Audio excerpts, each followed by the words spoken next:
Here is Scott Bessett going super tough versus the Fed.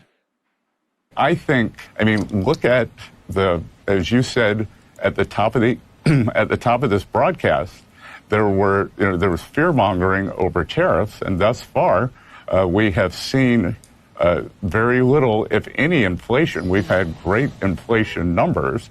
So, I think this idea of them not being able to break out of a certain mindset, all these PhDs over there, I don't know what they do.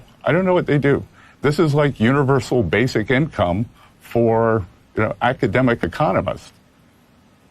Mr. Secretary, we had That's pretty tough stuff. Kind of mocking the Fed and sounding very much like an outsider. And it's interesting because although he's not worked at the Fed, Scott Bessent is a longtime player at the highest levels of high finance. He's totally comfortable dealing with that world. He knows a lot of people in that world.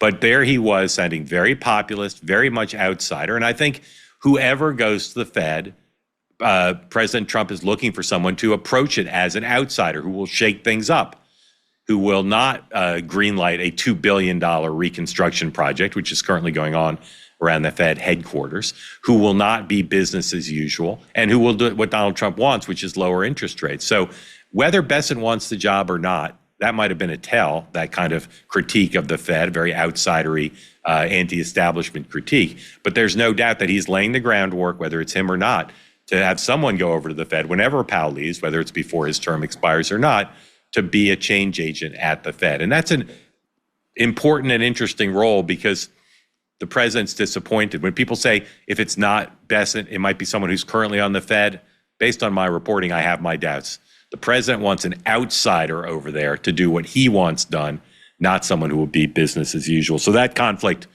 Bessent versus the Fed, number 2 on my list.